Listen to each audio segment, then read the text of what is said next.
I want to thank everybody for their patience and us trying to get this workshop set up. We will be talking about Social Security for people with disabilities, which includes topics as defining disability, Social Security disability insurance, supplemental security income, applying for disability benefits, and creating a My Social Security account. A disability can happen at any age. To get disability benefits, you must meet the definition of disability under the Social Security Act. You're disabled if you can't do the work that you did before due to your medical condition, you can't adjust to other work due to your medical condition, or your disability has lasted or is expected to last for at least 1 year or result in death. Under the Social Security Act, you're disabled if you can't do the work you did due to your medical condition. You can't adjust other work due to your medical condition. Or your disability has lasted. You can apply for disability as soon as you become disabled. Social Security will review your application to make sure you meet some basic requirements. They'll check whether you've worked enough years to qualify and review your current work activities. If you meet these requirements, Social Security will process your application and forward your case to the Disability Determination Service Office in your state. The state uses the following 5-step evaluation process in a set order to decide if you're disabled.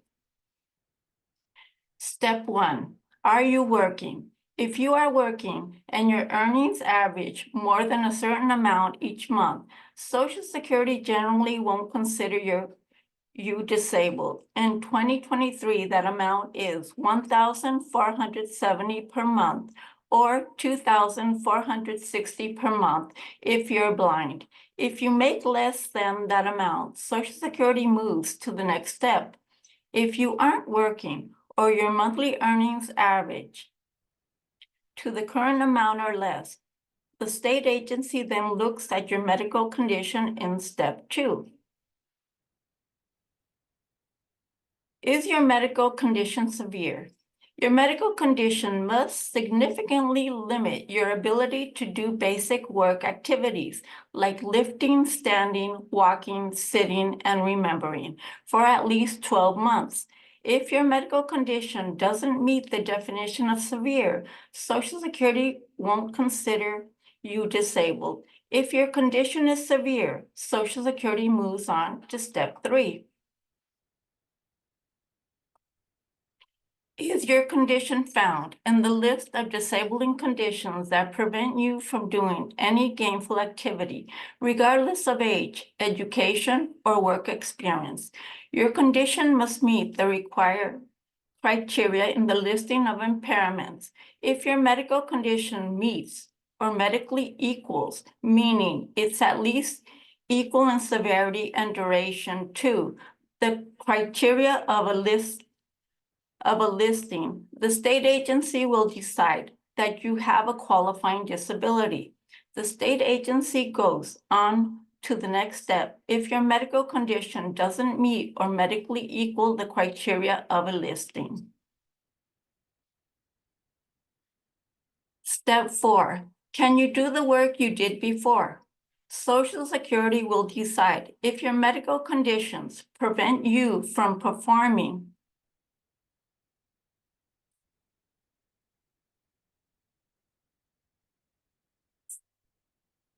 Can you do the work you did before? Social Security will decide if your medical conditions prevent you from performing any of your past work. If it doesn't, you don't have a qualifying disability. If it does, Social Security will move to step 5.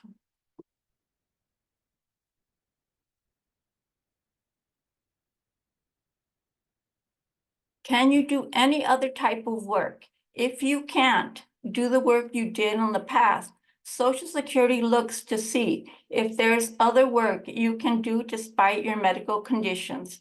They'll consider your age, education, past work experience, and any skills you have that you could use to do other work. If you can't do other work, Social Security will decide that you're disabled. If you can do other work, Social Security will decide that you don't have a qualifying disability.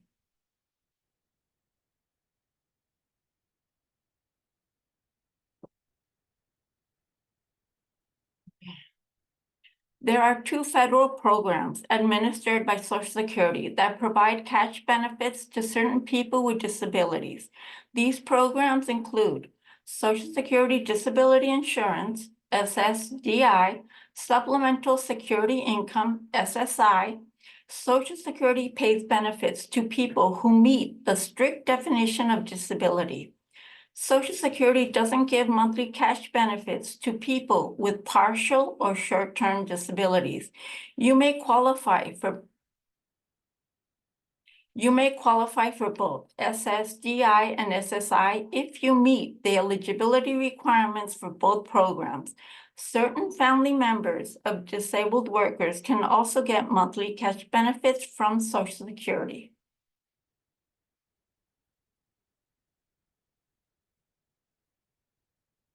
SSDI pays monthly cash benefits to you and certain members of your family if you're insured, meaning you worked long enough, recently enough, and paid Social Security taxes. Generally, you need 40 credits, 20 of which were earned in the last 10 years, ending with the year you became disabled. However, younger workers may qualify with fewer credits. Credits are the building blocks Social Security uses to find,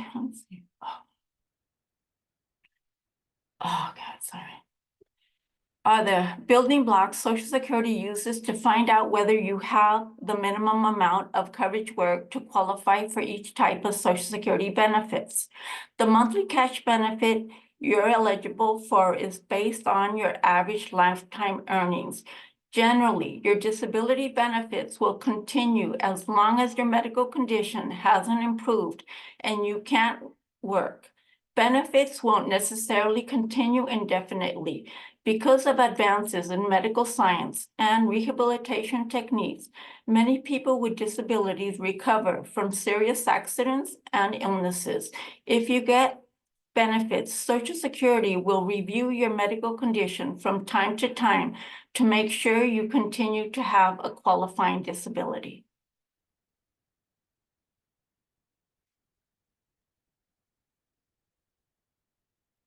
In general, to get disability benefits, you must meet two different earnings tests. A recent work test based on your age at the time you became disabled, a duration of work test to show that you worked long enough under Social Security. Certain workers who are blind only have to meet duration of work test. Your Social Security work credits, also called quarters of coverage, are based on your earnings and determine if you qualify for SSDI. In 2023, you get 1 credit for each 1,640 of earnings. Changes yearly, up to the maximum of 4 credits per year or 1 per quarter.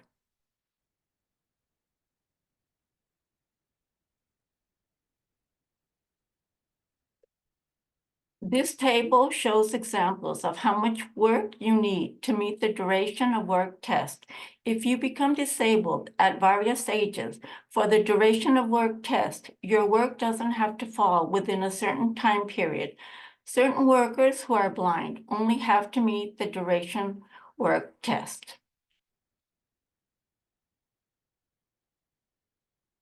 In most cases, there's a waiting period of 5 full calendar months from the time your disability started until your SSDI benefits can begin. Once your application is approved, you'll get your first Social Security benefit starting on the 6th full month after the date your disability began.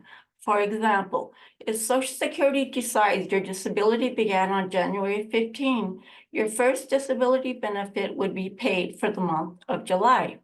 Social Security benefits are paid in the month after the month in which the benefit is due.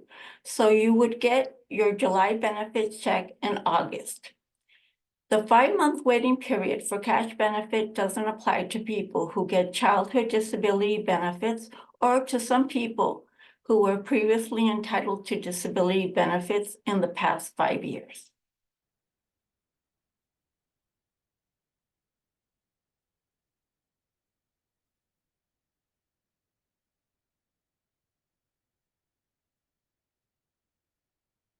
Right, okay.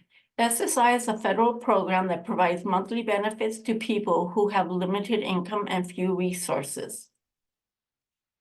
To get SSI, you must be 65 or older, totally, partially blind, or a disabled adult with a medical condition that keeps you from working, or disabled child under 18 with a physical or mental impairment, or a combination that results in marked or severe limitation in functioning. In other cases, the condition is expected to last at least 1 year or result in death. The rules for children differ. Social Security manages the SSI program, determines who's eligible, pays benefits, and keeps a record of recipients. Even though Social Security manages the SSI program, Social Security taxes don't pay for it. U.S. Treasury general funds pay for SSI. The basic SSI amount is the same nationwide. However, many states add money to the basic benefit.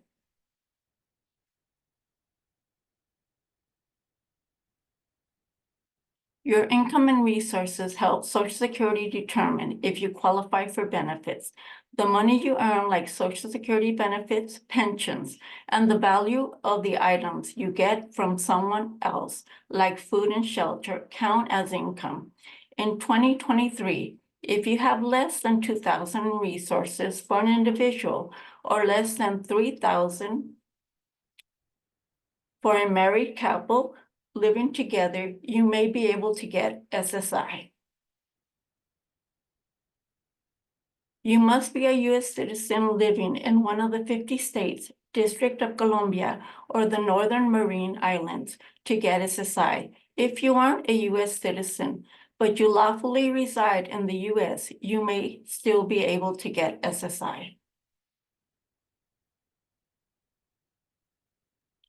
In most states, if you get SSI, you may be automatically eligible for Medicaid. An SSI application is also an application for Medicaid, which is Medi-Cal in California. In other states, you must apply for and establish your eligibility for Medicaid with another agency. In these states, Social Security will direct you to the office where you can apply for Medicaid.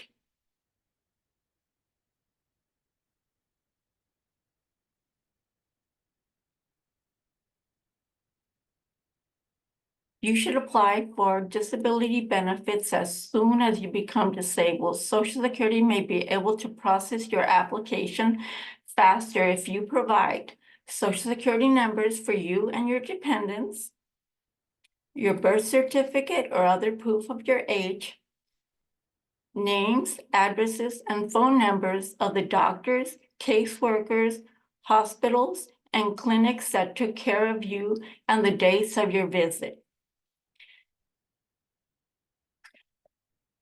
Names and dosages of all the medications you take, medical records you have from your doctors, therapists, hospitals, clinics, and caseworkers, laboratory and test results, a summary of where you worked and the kind of work you did, a copy of your most recent W-2,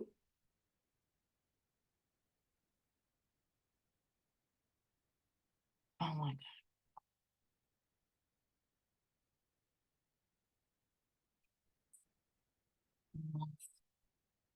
Okay. I'm sorry, I got lost. Oh, I know, that kind of throws you off because of the Okay. button thing. All right, here we go.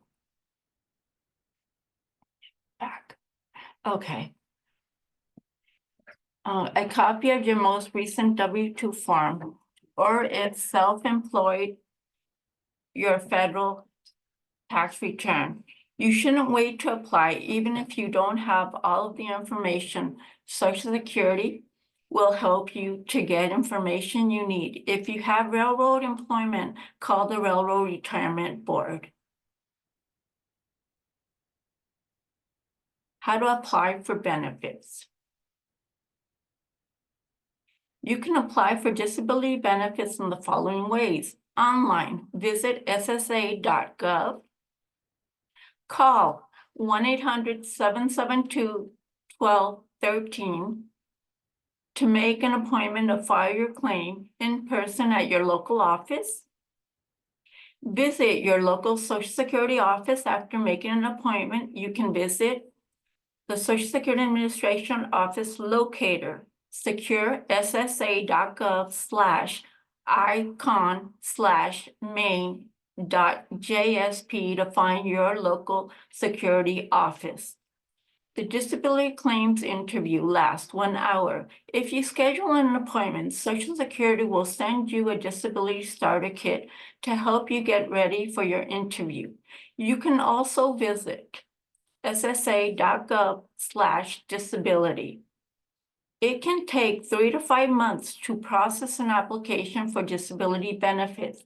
You'll need to fill out several forms to apply for disability benefits, including an application for Social Security benefits and the Adult Disability Report.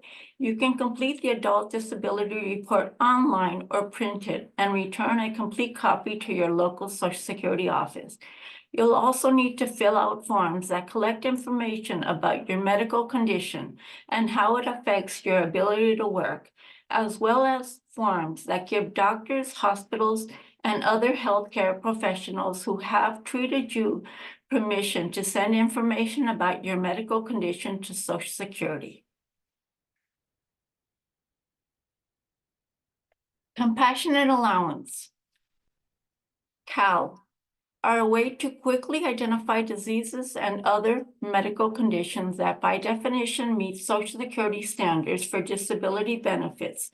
These conditions primarily include certain cancers, adult brain disorders, and a number of rare disorders that affect children. The CAL initiative helps Social Security reduce the waiting time to reach a disability determination for individuals with the most serious disabilities. Social Security uses the same rules to evaluate CAL conditions when evaluating for both SSDI and SSI program. CAL conditions are a way to quickly identify medical conditions that qualify under the list of impairments.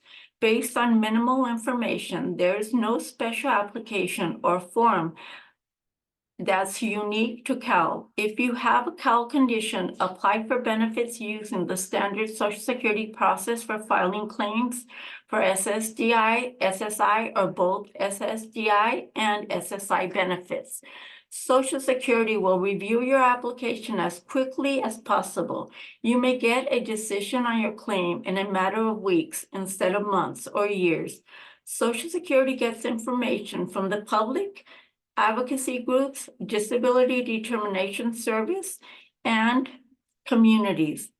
Counsel from medical and scientific experts, research findings from the National Institutes of Health, and information from past outreach hearings about potential CAL conditions.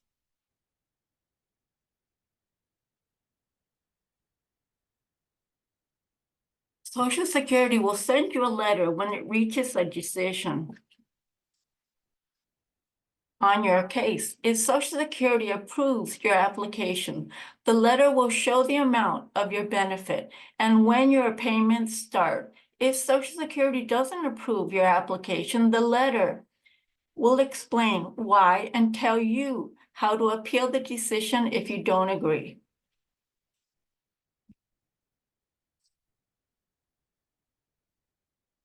Once you've applied for benefits, you can check the status of your Social Security application online by creating a free My Social Security account at ssa.gov/myaccount. Whether you get benefits or not, you can use My Social Security account to request a replacement Social Security card if you meet certain requirements. For example, you must be a U.S. citizen.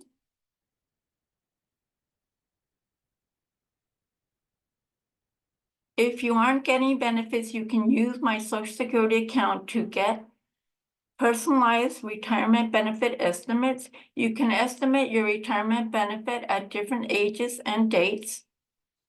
Get estimates of spouse benefits. You can review the benefits you could get based on your spouse's earnings or the benefits your spouse could get based on your earnings history.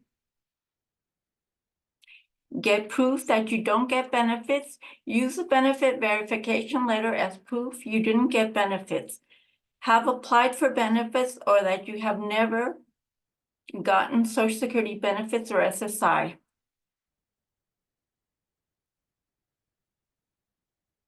Get your Social Security statement. If you're getting benefits, you can use My Social Security account to set up or change your direct deposit of benefit payments.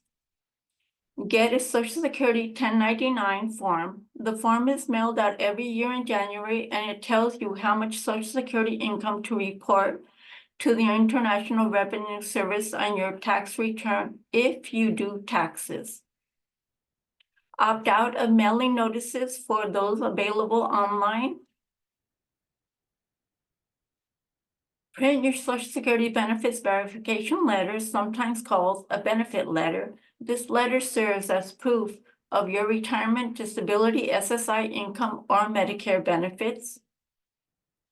Change your address and telephone number online. If you get Social Security benefits, retirement, survivors, or disability, you can update your contact information in a safe, quickly, and convenient way. Access the Representative Payee Portal. This is a central portal for individual representative payee with a My Social Security account to conduct their own business or manage direct deposit, wage reporting, and annual reporting for people who get disabilities.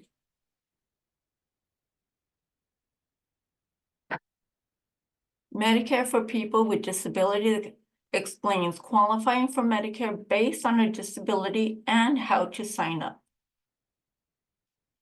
Medicare covers two groups of people under 65. People under 65 with a disability who have been entitled to Social Security benefits or certain disability benefits from the Railroad Retirement Board for 24 months. These people will get a Medicare Part A hospital insurance and a Medicare Part B medical insurance automatically after 24 months.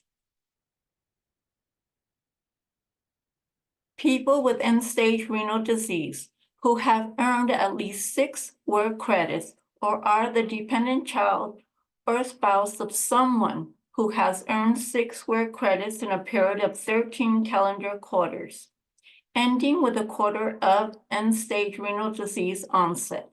People with end-stage renal disease don't need to be entitled to Social Security benefits to be eligible for Medicare. However, if they're also entitled to disability benefits, they may qualify under both programs. In most cases, you must be entitled to disability benefits for 24 months before Medicare can begin. You'll get your red, white, and blue Medicare card in the mail 3 months before your 25th month of disability benefits. If you do nothing, you'll keep Part B and pay Part B premiums through your Social Security benefits. You can choose not to keep Part B, but if you decide you want Part B later, you may have to wait to sign up and pay a penalty for as long as you have Part B. If you have end-stage renal disease and you're eligible for Part A, you can also get Part B. Most people must pay a monthly premium for Part B. Signing up for Part B is your choice. but you'll need both Part A and Part B to get the full benefits available under Medicare to cover certain dialysis and kidney transplant services.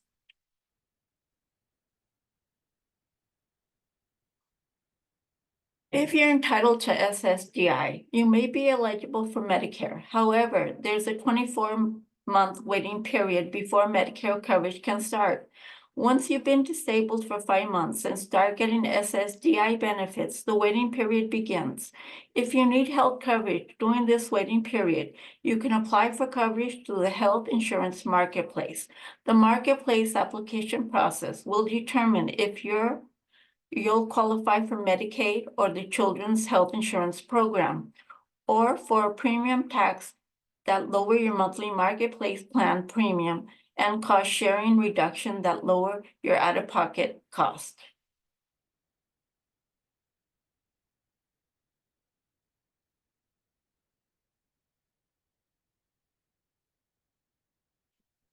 In some cases, you'll get a disability determination based on an appeal, giving you an earlier date of entitlement to disability. In other cases, if your application is in process in a timely manner, you may be entitled to retroactive Part A coverage. If your disability benefits are retroactive, your Medicare card will show your coverage start date.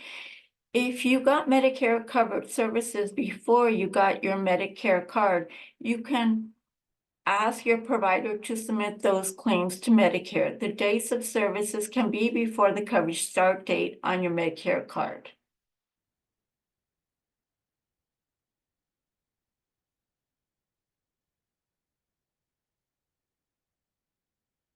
You'll get this information with your determination. Your Part A coverage effective date, the 25th month of your disability benefit entitlement. Your Part B coverage start date. Part B Medicare begins the first month of your Part A coverage. Medicare plan choices for people with disabilities. Options, benefits, supplemental insurance.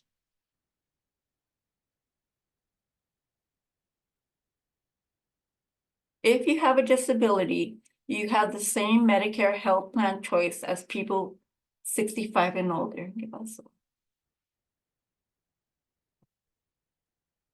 Okay. I'm really having a hard time doing this. Yeah, and it's okay. Okay. It's the way it clicks through. That's all. You may choose Original Medicare, a Medicare Advantage, or other Medicare health plan available in your area. Other Medicare health plan types include Medicare cost plans, demonstration or pilot programs, and programs of all-inclusive care for the elderly. You may also choose to join a Medicare drug plan, which can provide substantial savings for people with chronic medical conditions. If you decide not to get Medicare drug coverage when you're first eligible and you join a Medicare drug plan later, you'll likely pay a late enrollment penalty unless you have other credible coverage or you qualify for extra help.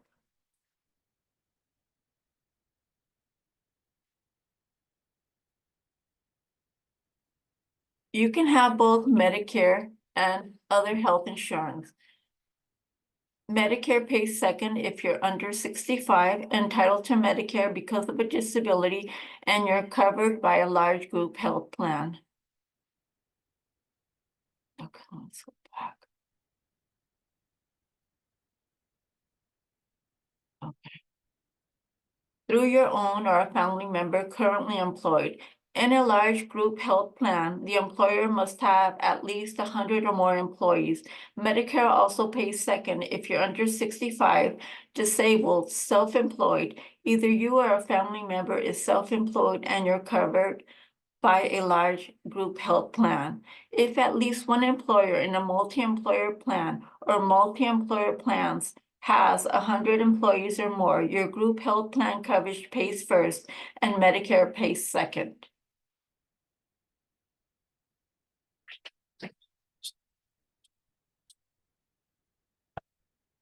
Medicare pays first for your health insurance claim. Then that's gonna show next. Next menu. Okay. It staggers them out. Okay. Yeah. Your retiree coverage might fill some other gaps in Medicare coverage and might offer additional benefits like prescription drug coverage or routine dental care. If you aren't sure how your retiree coverage works with Medicare, you should get a copy of your plan's description you get from your employer or union. If you're approaching retirement, check to see if your employer coverage can continue after you retire. You should check pricing and benefits, including benefits for a spouse. Learn what effect continuing or ending coverage as a retiree will have on both you and your spouse's insurance protections. Retiree coverage you get from an employer or union may have limits on how much it will pay. Your employer or union may only provide stop loss coverage, which starts paying your out-of-pocket cost only when they reach a maximum amount. You can also call your benefit administration and ask how the plan pays when you have Medicare. Remember that the employer or union has control over the retiree insurance coverage it offers. The employer or union may change the benefits or the premiums and may also choose to cancel the insurance. For retirees with Medicare based on end-stage renal disease, retiree coverage may pay first and Medicare second for the 30-month coordination period.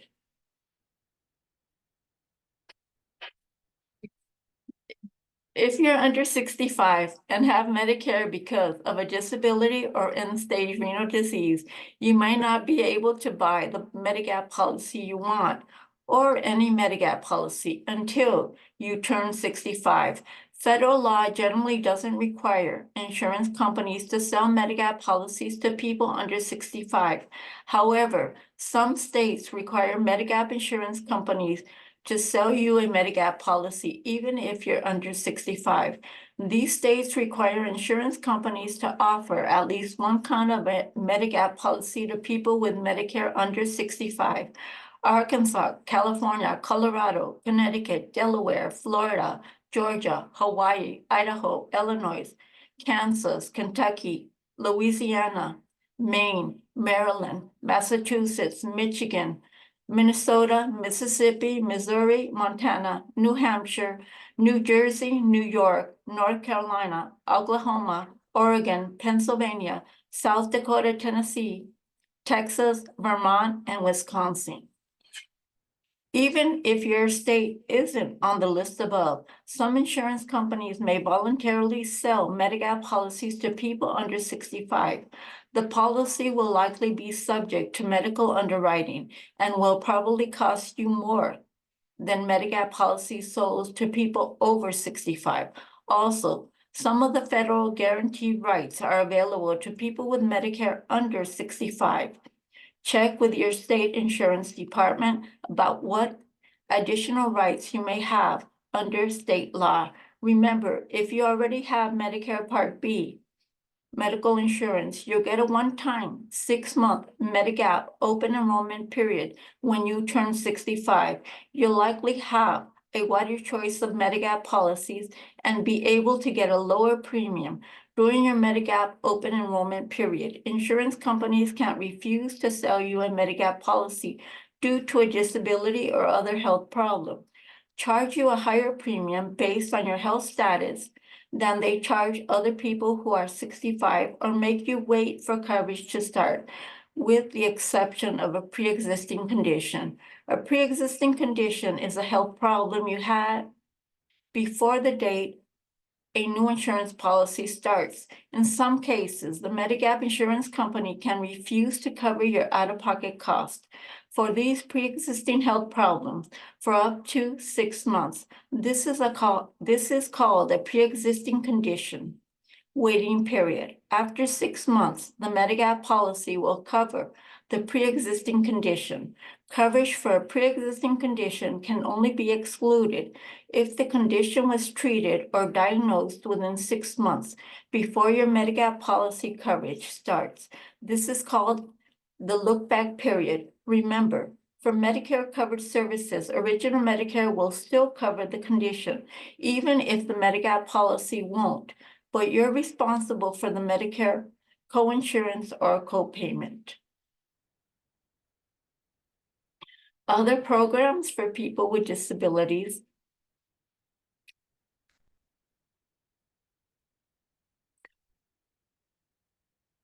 These programs are available to people. These programs are available to help pay medical costs for people with disabilities who have limited income and resources. Medicaid is a federal and state entitlement program, a government program that guarantees certain benefits to a particular segment of the population that pays for medical assistance for certain individuals and families with limited income and resources. It isn't cash support program. It pays medical providers directly for care. Medicaid is the largest source of funding for medical and health-related services for those with limited incomes and resources. You may be eligible to get help from your state Medicaid program to pay for your Medicare premium. Call your state medical assistant office for more information and to find out if you qualify.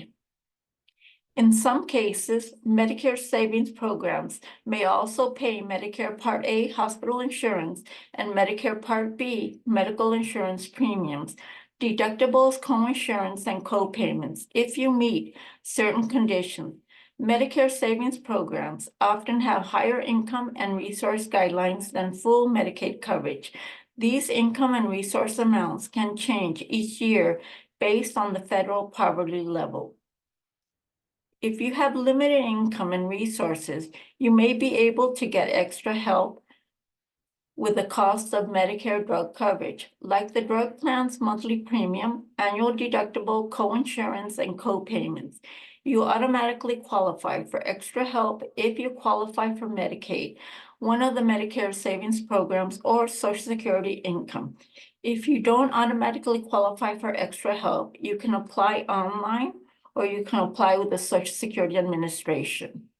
Some people automatically qualify for extra help and don't have to apply. These include people with Medicare and full Medicaid benefits, with Medicare who get supplemental security income, people who get help from Medicaid paying their Medicare premiums. All of the people with Medicare must apply to find out if they can get extra help. Thank you. All right. Okay. Yeah, you just flip it to the beginning. Okay. Does anybody have any questions about Medicare? About the first part of the presentation? Where I have a question. Okay. I just wanted to, I thought that today's seminar was going to be about DME. The next part is, Okay, thank you. yeah, is the first insurance part. So the second part is I'm gonna be coming in and doing it. Thank you. Just And kidding. I think that, I don't know, I think there were technical problems, so I don't know if it was on your side or my side, but was it recorded to get to be able to hear the parts that I missed? Yes, I think it is being recorded on there. Okay, thank you so much. Okay, sure, no problem. Just be 1 minute, we'll just switch over. See.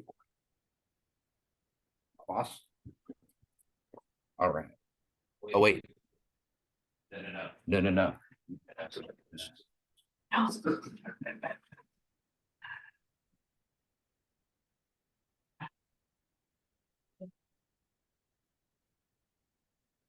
Oh. Go ahead. There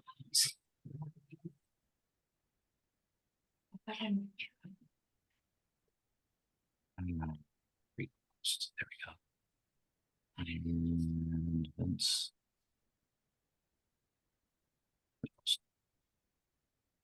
Called in.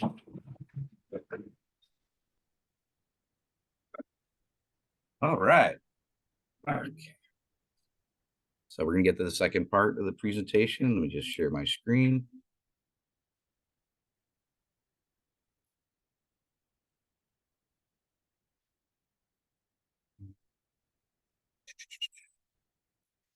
There and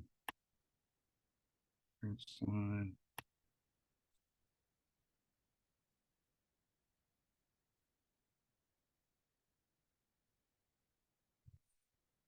Get here real quick. Sorry about that.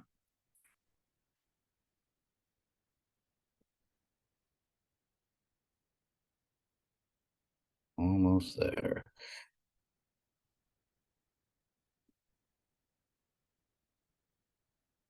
There we go. Okay. Just get this out of my way. All right, insurance process and options for covering your mobility device. My name is Vincent Lopez. I'm the technician for the wheelchair repair program. I have about a year's experience working for a vendor for durable medical equipment and as a warehouse manager, and I have about 5 years experience as an assistive technologies coordinator on there. So this is kind of a little synapse of what I learned over time.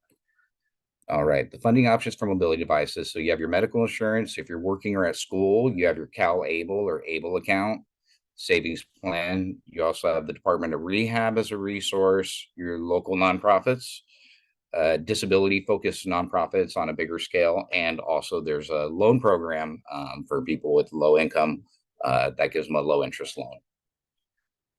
And this is the insurance process for durable medical equipment on there. Get into a different view real quick so I can get to my notes. And as you see in this process, it's the insurance process for durable medical equipment. First, you go and visit the doctor or contact your doctor for a prescription for the durable medical equipment. Then the doctor sends a prescription to the DME provider. And one thing you could do at that time is if you want to get together with an occupational therapist or a physical therapist to meet the assistive technology professional when they set up the appointment would be a good idea on there. So you get more hands involved in the wheelchair choice process and the options process. So the doctor sends a prescription to the DME provider. Once the doctor sends that, you might want to be with the doctor. You want them to send you a copy of it also. If it takes about a week, I would recommend if you don't get contacted by the DME provider, then reach out and see if they've received the prescription. They do a lot of things through fax, so it's not that great. The DME provider will contact you and sets the appointment for the ATP, the assistive technology professional, to perform the assessment. This is when you bring in an occupational therapist or physical therapist if you want more hands in it. The ATP will visit, go over the DME available and the best fitting.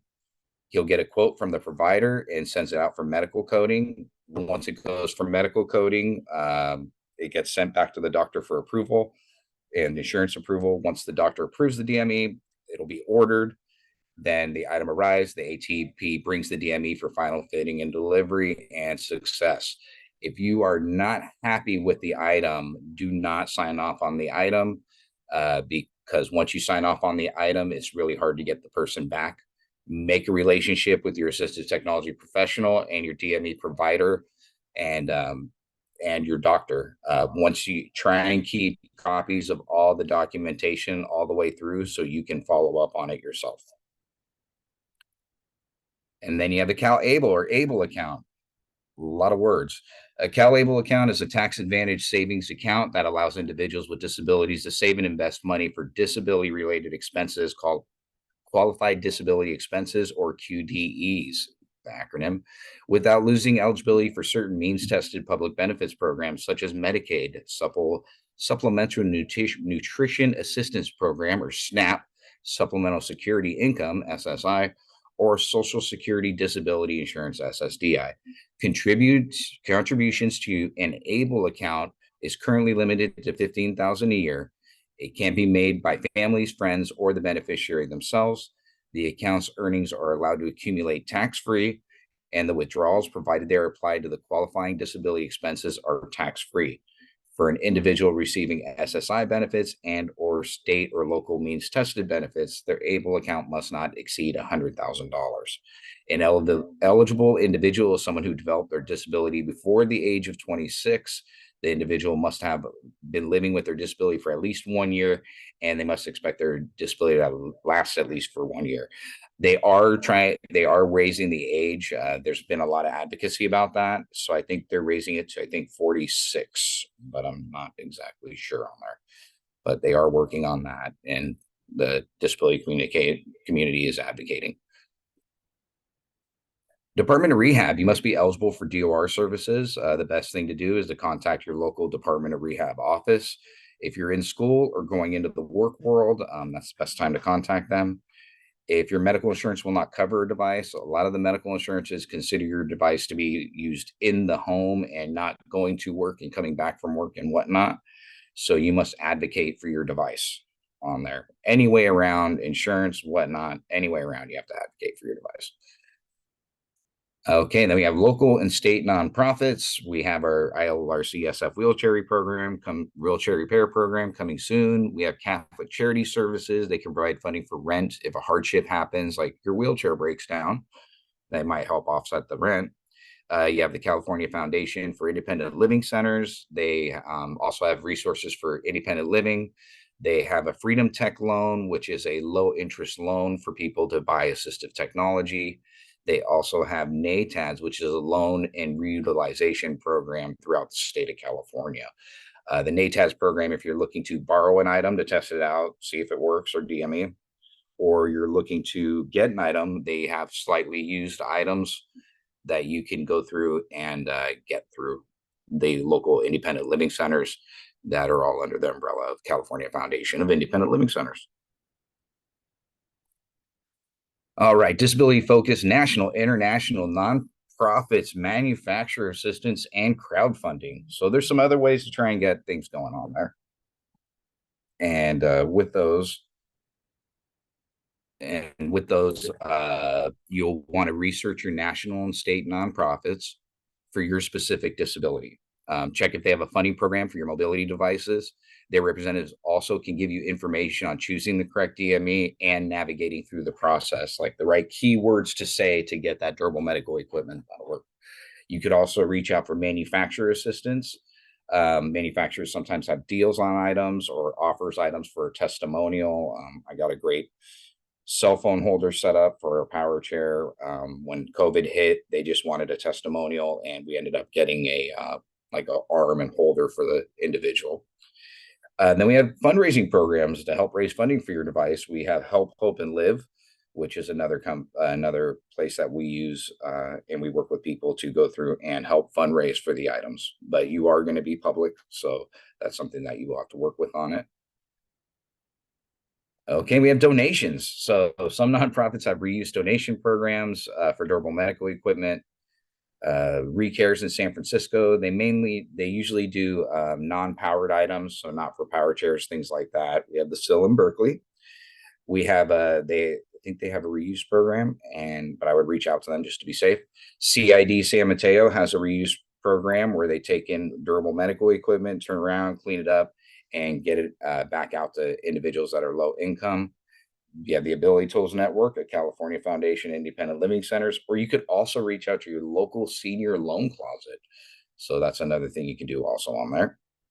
And let me see what else we got next. And this is the big one right here, is self-advocacy. You may need to advocate for your mobility device, explain how the item will increase your independence, what tasks you can do with this item that you're unable to do without it. Get your doctor to help advocate for the device. If it gets declined, request another assessment, get an occupational therapist or physical therapist involved. Some items will not be covered, especially if they are not considered medical devices. If you go on Amazon and you see that awesome scooter that does 20 miles an hour, that's all covered, that has a radio in it, it's probably not going to be a medical device, and it's probably not going to be covered. There's a lot of safety features that are built in on the medical device types of durable medical equipment, like scooters. They have electronic brakes in them, so if you're on top of a hill, you won't roll all the way down the hill at full speed. So, and then a lot of the insurance companies, they will not cover something that's not considered a medical device. Follow your insurance process and create relationships with your DME provider, doctor, and support team. Keep records of your prescriptions and dates throughout the process, so you have something to fall back on. Just ask them to send you a copy of everything or email you a copy of everything and keep that in your files. And knowledge is key to getting what you need. And resources, Independent Living Resource Center, San Francisco. That's us. We have the Ability Tools, California Foundation for Independent Living Centers. They have the Freedom Tech Loan. Just go to https://abilitytools.org. We have the Cal Able program where you can learn about that. calable.ca.gov. We have the Department of Rehab, Parameters for Assistive Technology. It's a really long link, and we can send you a copy. For fundraising, we have Help, Hope, and Live, and it's helphopelive.org. And I just got too happy with that. And donation reuse programs, we have ReCares, www.recares.org. The SIL Berkeley, Center for Independent Living.org. CID San Mateo, cidsanmateo.org. And for Ability Tools, I did a little bit.ly one. So it's bit.ly/438A0C capital G. And coming soon, ILRC's wheelchair repair program, where it'll provide wheelchair repairs and user support services to older adults and adults with disabilities who live in San Francisco. We're going to perform wheelchair repairs, emergency, on the spot, longer, more advanced repairs, and preventive maintenance. We also have additional program support if you need help advocating for your claims, working with your vendor. We can help you work with that on that situation on getting things expedited if we can. Provide clientele with a suitable loaner, wheelchair, or mobility device and needed accessories when available. We also offer maintenance education, arrangement of rescue rides, and repair workshops. And does anybody have any questions?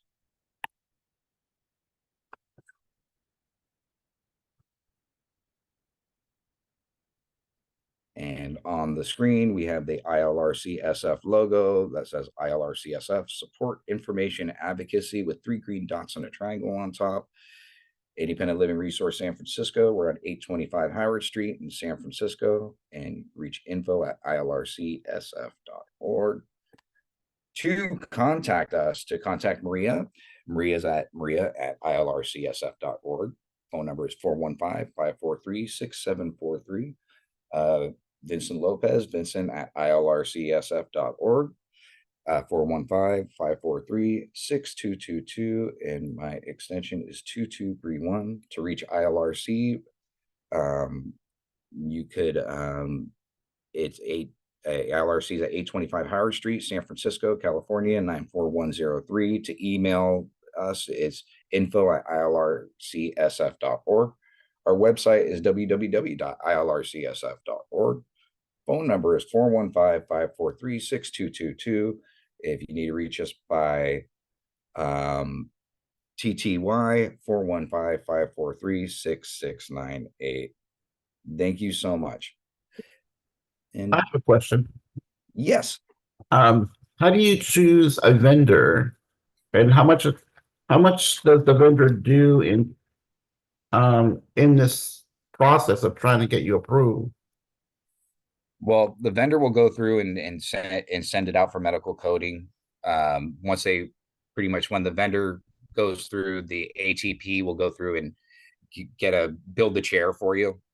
Pretty much, he'll build it and piecemeal it and do everything according to your sizes and whatnot. Then they send it out for approval through the insurance and the doctor and everything. Once it gets denied, so a lot of times they weren't. Right now, the standing feature is a big one that they're trying to push for. They've got the eye level, or the one that lifts your seat up. They got that one set up okay now. So now that one works. They're getting that covered under medical insurance. But now the next step is to try and get the standing features on the chairs covered. Mm-hmm. So you'd have to kind of show value. Like Mhm. if I have a chair with a standing feature, I can go through and reach the top shelf. I can maybe cook more independently. I won't need a caregiver for this and that. Um, I won't need to buy another stander that takes up more room in my, if and most people with disabilities live in a are low income, so they have smaller places and things like that. So it's almost like coming up with the right story. Mhm. And do certain vendors try to sell you a certain chair, like for instance, Pride or I don't know what's the I other. just it goes against the morals. Like you should just provide the person with the best chair. But sometimes the vendors, yeah, they'll consider like we have an account with this person and they're doing really good for us. And if we buy so many chairs at this place, you Mhm. know, um, but the best thing to do is do your own research ahead of time. So before, even if they start showing a chair, do all your homework on the chairs and have something kind of in your mind of what you're kind of thinking of, and have them bring the other chair and try. So, like they go, well, we're going to get you a quantum chair.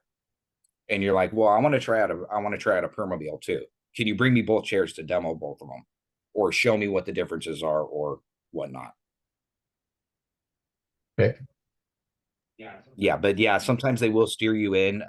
But ethics wise, as an ATP, they don't. You're supposed to get you're to get the person the best Mhm. item.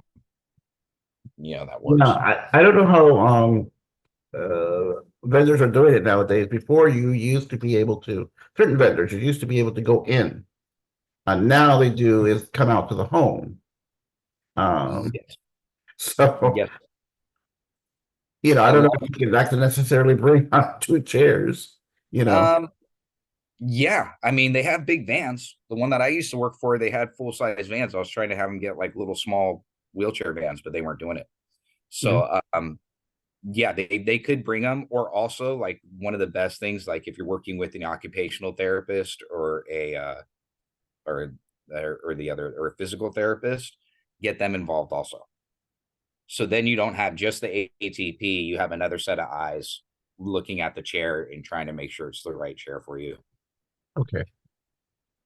Yeah, and if you need any help advocating, or if you have any questions or like things that I've seen in out working with wheelchairs, always feel free to reach out to me. Yeah, it just seems like sometimes vendors, no, they're quick. They're there when they're trying to sell you the chair, but Mhm. when you're trying to tweak things to your body, they kind of like they never call you back, or they. Don't sign off on the chair. I'm Never sorry. sign off on the chair until it's completely finished, until like you're completely satisfied. Um, that's one big thing too, because once it's signed off on, it's harder to get that person back and try and make a relationship. And if you're not happy with an ATP or the person that did your assessment, ask for somebody else. Mhm. If you don't feel comfortable with the person, because you're in that chair for the next 5 years. So, Yeah. yeah. Okay. Oh, and I see that LY Temp has her hand up. Yes, I know that your DME was focused mainly on wheelchairs, but um, the problem I encounter with Medi is just trying to get certain DMEs that aren't available through like local vendors, because their local vendors are so limited with what they have or who they have a relationship with. So what would you suggest that I do? Because I encounter this a lot, where my PCP just goes to their vendors, and the vendors don't know of the product that's recommended by a specialist or whatever. Do you have any suggestions on Hmm. finding DME vendors for items that aren't available at the limited vendors that are here in the city? I mean, you could always go out to further vendors or find out who the manufacturer recommends as their nearest vendor or representative. Oh, okay. That's what I could think of offhand, is contact the manufacturer themselves and go, Uh-huh. I have some support here. Do you have a vendor that'll be able to take care of my area? Okay. Kind of go through the Uh, back. yeah, Yeah, go through the top down, right? If you go through and reach out to the manufacturer of the item, they should have that information. I mean, I forgot there's a few manufacturers that I've worked with and that like my even the durable medical place I worked for, they didn't know about some of the items I knew about from going to the Abilities Expo. And then my big thing at the Abilities Expo was, is it covered under Medi-Cal? And then the second one is how much. You could also, if it's something like where the insurance might not cover it, you could check in with the Ability Tools Network and Tabs and see if anybody has like that item for loan. I mean, I'm not sure on what you're looking for on there, but like, you know, something that they might be able like to loan out.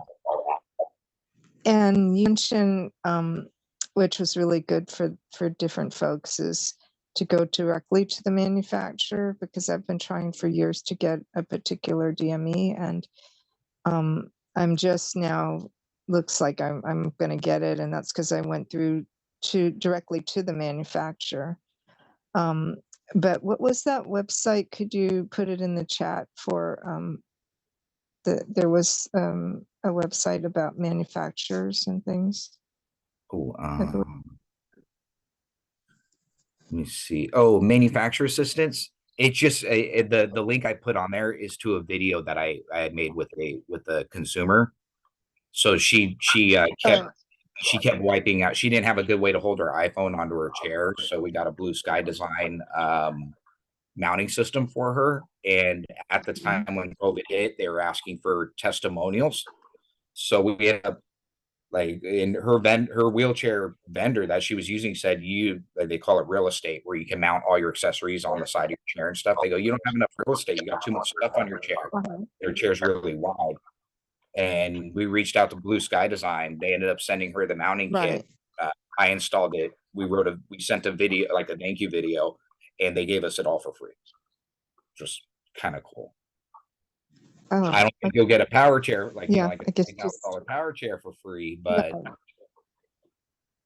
you know, yeah. Or sometimes manufacturers have items that were refurbished and they can't sell them, and they're willing to maybe work with a charity to provide that for you. Yeah. I just wanted to let you know that's actually just what happened for me. So. Oh, that's what happened on that situation? Yeah. Oh, great. It took 2 years and additional funding from independent places for my specific diagnosis. Yeah. So that was helpful too. And okay. And will there be some sort of a link for like a printout with all the different websites that you mentioned or something? Yeah, like we could send you a copy of all the PowerPoints, a copy of the PowerPoint. Perfect. Thank you so much. Sure. Does anybody have any further questions? Any questions about insurance?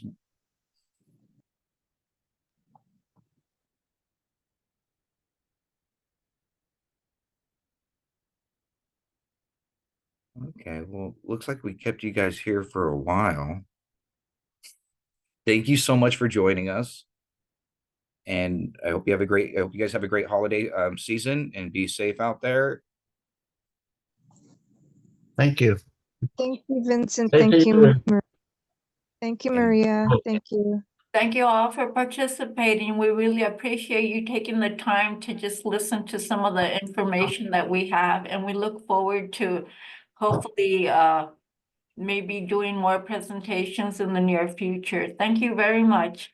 Happy holidays. Thank you. Thank you. Thank you. Thank you. Okay, and okay, I'm gonna end it. Thank you.